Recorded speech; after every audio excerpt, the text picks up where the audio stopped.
The last stop in our cruise was to Royal Caribbean's private island CocoCay in the Bahamas. It was recently renovated with a budget of $200 million, according to an article I read in the Chicago Tribune. The island is no longer a tendered port, so if you're in a wheelchair, you always have the option of getting off the ship.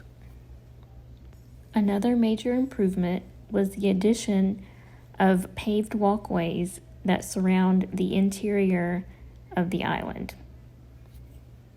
These walkways take you through the water park and all the way around Harbor Beach. They also lead to the food places, the Chill Grill and the Skipper's Grill, as well as Captain Jack's Bar. According to secondhand experience, there is a path that leads to the Oasis Lagoon Pool. However, I went around the path, 3 different times, and I never once found the path leading to the pool.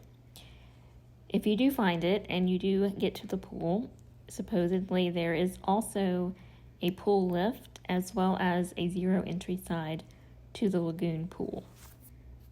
As stated before, the food places are accessible. We can get to them.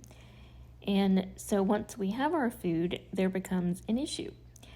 There are plenty of picnic tables scattered throughout all of the island.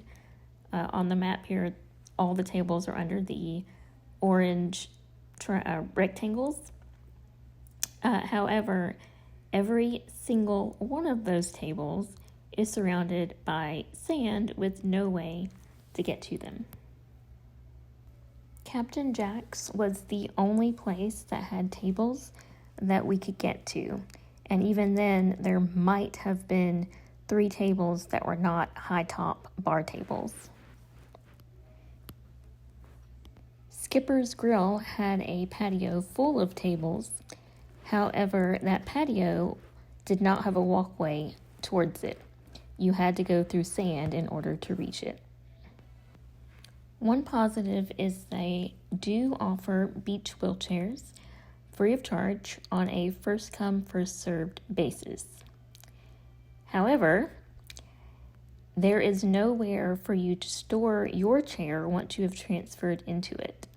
You have to leave your chair on the walkway unattended while you explore the beach areas. If you notice the buildings in the background of this photo, those belong to the buildings in the island market. That's the place where all the souvenirs and t-shirts and shopping and things like that on the island are.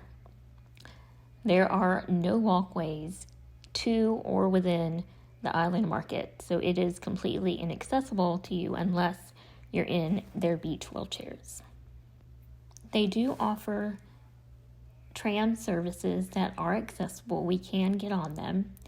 However, all of the tram stops, except for the one at the beginning where you get on, end in sand. So yes, you can ride them, but you cannot get off of them once you're on until you're back at the beginning where you started. To my knowledge, South Beach, Cocoa Beach Club, and the Breezy Bay at Chill Island are all inaccessible unless you're in a beach wheelchair. There are no walkways whatsoever. All in all, I give CocoCay a big thumbs down in terms of accessibility. When a 300-year-old fort has better accessibility than your newly renovated island, there's some issues. I hope you enjoyed this and it was helpful, and we'll see you in our next video. Bye!